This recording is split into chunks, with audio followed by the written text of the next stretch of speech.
special truncated version of the show this week, and we kick it off, it being Royal Ascot Week, with a man we turn to for all things related to international racing, or really racing anywhere. He is, from his own eponymous podcast, NBC Sports, many other places, Nick Luck. Nick, how are things? And at the moment, Pete, they're great. I'm actually just in Kensington Gardens, as you do, just about to walk into the Goffs London Sale, which has become this traditional eve of Royal Ascot gathering. Obviously, a chance to get a last-minute runner at the Royal meeting if your pockets are as deep as yours, say, or Jonathan Kinchin's. I'm surprised. Actually, he's probably in there now. He might be. As we're speaking. For us mere mortals, however, it's a very good chance to get a glass of something cold and fizzy just to tee you up for the week. And it's beautiful weather at the moment, as you know. Absolutely. I would love to do the sale one year, but this is my tradition, a Royal Windsor on the Monday. It's such a fantastic race course and good Christmas Eve vibes here, you could say.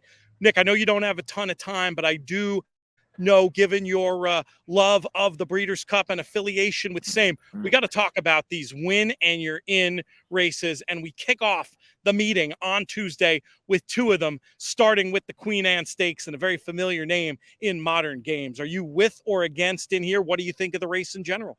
Well, perfect kickoff for that association between Royal Ascot and the Breeders' Cup, isn't it? Modern games is becoming something of a legend, really. And it's funny, isn't it, given the fact that he's a dual Breeders' Cup winner who races for Godolphin, that he's always had this slight underdog feel about him because he wasn't Native Trail and he wasn't Caribus. He was supposed to be the third best 3-year-old miler in Godolphin's own stable in his sophomore year. You know, now he's a 4-year-old. There's no doubt that he's there, you know, their flagship older horse. And I think that was a really important addition to his CV at Newbury last time when he won the Lock-in Stakes. And it's a question of quite whether this stiff uphill mile at Ascot was within his compass. I think it just stretches him slightly. And for that reason, on her seasonal debut, I think might be the time to catch Inspiral. She's definitely got a quirk in her, but I think if you want to catch her anytime on her seasonal debut is the time to catch her. I think it could be a perfect start for Dettori. Very interesting. It'll be an amazing race. Get things kicked off. Amazing what a bang the meet starts with the Queen Anne. More winning you're in action later on the card in the King's Stand. What do you think about this one? It's a tremendously competitive race, got great international interest. The Australians seem full of confidence about Coolangatta, and if she's anywhere near in the same sort of talent parish that Nature Strip was in, she'll probably win. But in Highfield Princess, she faces a rival who, on her domestic and European form, at any rate, should be more than a match for any sprinter in the world at this track. The connections seem pretty confident. I think she's kind of the likeliest winner, Highfield Princess. If I wanted one at a bigger price that I think could surprise a few, I wouldn't be at all surprised to see Twilight Gleam run really well. He was second in the race last year. He gets Ryan Moore. He's 18 or 20 to 1. I think he'll be ridden really, really cold. He'll be trying to pick them up late. But for the first time this season, he's actually got conditions that'll suit him.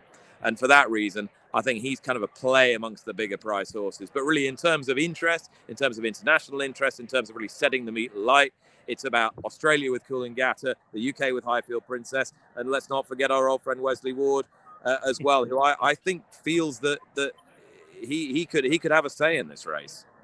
Yeah, Twilight Gleaming going for it. It'll be very interesting to see how she stacks up. Probably has something to find, as they say over here. But what an amazing story that would be for Ward, who, of course, has the 12 Royal Ascot winners. I think she could run okay.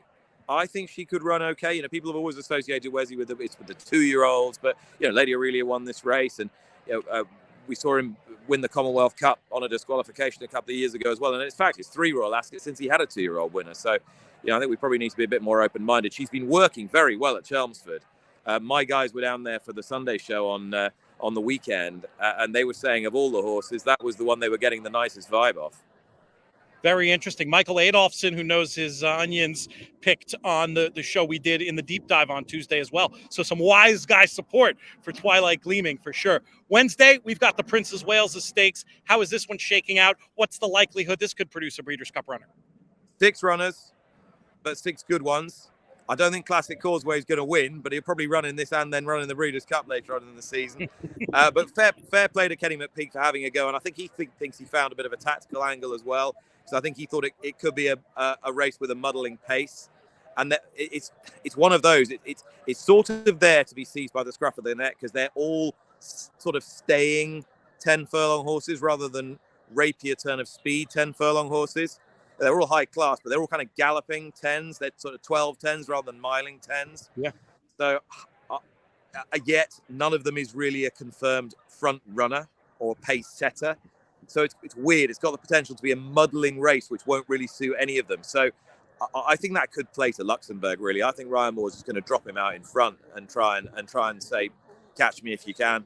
But you'd like to see a horse like Baybridge go forward, but the problem is he's been too lit up and keen in his races, so he needs to get a bit of cover to settle, really. And I think Luxembourg could just get out and do a state of rest last year, and I think he's the likeliest winner. And you can bet your bottom dollar he'll turn up at Santa Anita at the end of the year. Final Breeders' Cup win and your in race is the Norfolk Stakes, one where there's a history of American success. Who do you think is going to get it done this year? I actually think American Rascal's an okay price, and the reason it's okay price is because of the presence of Elite Status in the race. Elite Status looks such an exciting prospect when winning the National Stakes at Sandown. In any ordinary year, that horse would be a very, very heavy favourite for this. In a year without Elite Status, I think American Rascal will be a very, very heavy favourite for this race. If the weather stays like this, I think Wesley might pull this off again, to be honest. It'd be amazing to see. What are we thinking weather-wise? I feel like I've seen it dry and then wet and then back again. I don't know. What are we thinking at this exact moment? Well, there was supposed to be a load of storms yesterday. They didn't really hit this part of the country. Ascot got negligible rainfall. I think we start the meeting on pretty quick ground, there's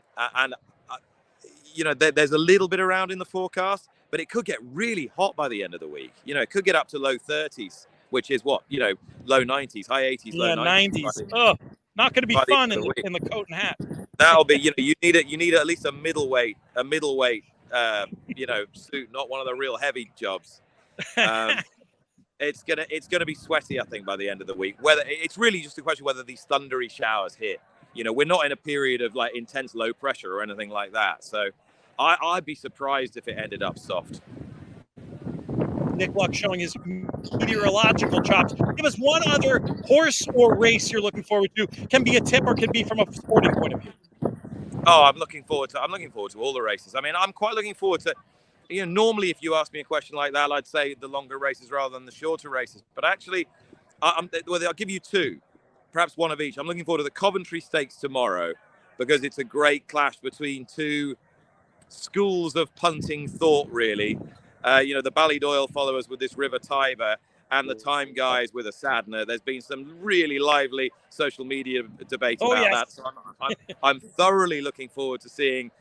Probably neither of them win. I don't know. I'm not sure, but I think that'll be fascinating. The Gold Cup I always love. I love the Gold Cup. I think Eldar Eldarov is the horse of the younger brigade that is the most credentialed. Last year's Queen's Vase winner, but I would love to see Subjectivist come back. I mean, that would be one of the great training performances of all time. I think that'd be a training performance of De Hoss-like proportions if he were to come back and win a race over 2.5 miles at the top level after a serious tendon injury.